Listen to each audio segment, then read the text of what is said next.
बोलो दुर्गा माता की जय। 12वां अध्याय देवी चरित्र के पाठ का महात्म्य।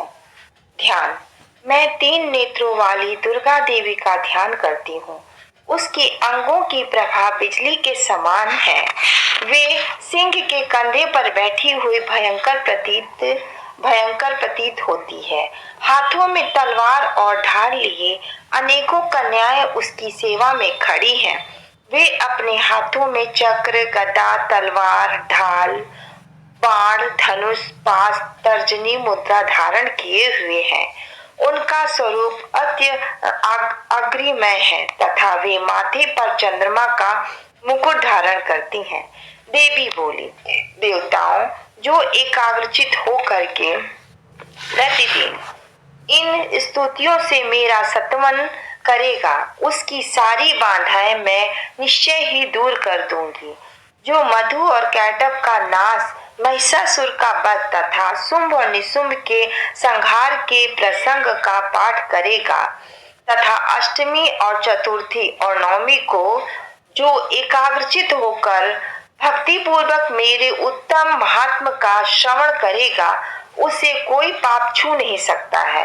उन पर पाप जनित आपत्तियां भी नहीं आएंगी। उनके घर में कभी दरिद्रता नहीं होगी तथा उनको कभी प्रेमी जनों के विछोह का कष्ट भी नहीं भोगना पड़ेगा। इतना ही नहीं, उन्हें शत्रुओं से, लुटेरों से, राजाओं से, शस्त्रों से, अग्नि से तथा जल की राशि से भी कभी भय नहीं होगा। इसलिए सबको एकाग्रचित होकर भक्ति पूर्वक मेरे इस महात्म को सदा पढ़ना और सुनना चाहिए। यह परम कल्याणकारक है। मेरा महात्म्य महामारी जनित समस्त उपद्रवों तथा आध्यात्मिक आदि तीनों प्रकार के उत्पातकों को शांत करने वाला है। मेरे जिन मंदिर में प्रतिदिन विधि पूर्वक मेरे इस महात्म का पाठ किया जाता है, उस स्थान को मैं कभी नहीं छोड़ती। वहाँ सदा ही मेरा सानिध्य बना रहता है। बलिदान, पूजा, होम, महोत्सव के अवसरों पर मेरे इस चरित्र का पूरा पाठ श्रवण करना चाहिए। ऐसा करने पर मनुष्य विधि को जानकर या बिना जाने भी मेरे लिए जो बलि, पूजा, होम आदि करेगा, उसे मैं बड़ी प्रसन्नता के साथ ग्रहण करूंगी। शरद काल में जो वार्षिक महापूजा की जाती है, उस अवसर पर जो मेरे इस महात्म को भक्ति पूर्वक सुनेगा, वह मनुष्य मेरे प्रसाद से सब बाधाओं से मुक्त तथा धन, धान्य और पुत्रों से संपन्न होगा। इसमें तनिक भी संदेह नहीं है। मेरे इस महात्म, मेरे प्रादुर्भाव की सुंदर कथाएं एवं तथा युद्ध में किए हुए मेरे पराक्रम सुनने से मनुष्य निर्भय हो जाता है। मेरे महात्म का श्रवण करने वाले पुरुषों के शत्रु नष्ट हो जाते हैं। उन्हें कल्याण की प्राप्ति होती है तथा उनका कुल आनंदित हो रहता है। सर्वत्र शांति, कर्म में बुरे स्वप्न दिखाई देने पर तथा ग्रह जनित भयंकर पीड़ा उपस्थित होने पर मेरा महात्म्य श्रवण करना चाहिए। इससे सब विघ्न तथा भयंकर ग्रह पीड़ाएं शांत हो जाती हैं और मनुष्यों द्वारा देखा गया दुःस्वप्न सुस्वप्न में परिवर्तित हो जाता है। बाल ग्रहों से आवृत एवं बालकों के लिए यह महात्म्य शांति कारक है तथा मनुष्यों के संगठन में फूट होने पर यदि अच्छी प्रकार मित्रता कराने वाला है। यह महात्मा समस्त दुराचारियों के बल का नाश करने वाला है। इसके पाठ मात्र से राक्षसों, भूतों और पिशाचों का नाश हो जाता है। मेरा यह सब महात्मा मेरे सामीप्य की प्राप्ति कराने वाला है। सम्यक प्रकार पुष्प, अर्ध, धूप, दीप, गंध आदि उत्तम सामग्रियों द्वारा पूजा करने से, ब्राह्मणों को भोजन कराने से, होम कराने से, प्रतिदिन अभिषेक करने से, नाना प्रकार के अन्य भोगों का अर्पण करने से तथा दान देने आदि से 1 वर्ष तक जो मेरी आराधना की जाती है और उससे मुझे जितनी प्रसन्नता होती है, उतनी प्रसन्नता मेरे इस उत्तम चरित्र का एक बार श्रवण करने मात्र से होती है। यह महात्म्य श्रवण करने पर पापों को हर लेता है और आरोग्य प्रदान करता है। मेरे प्रादुर्भाव कीर्तन समस्त भूतों से रक्षा करते हैं तथा मेरा युद्ध विषयों का चरित्र दुष्ट दैत्यों का संहार करने वाला है। इसके श्रवण करने पर मनुष्यों को शत्रु का भय नहीं हो रहता। देवताओं, तुमने और ब्रह्म ऋषियों ने जो मेरी स्तुति की है तथा ब्रह्मा जी ने जो स्तुति की है, वे सभी कल्याणमयी बुद्धि प्रदान करती है।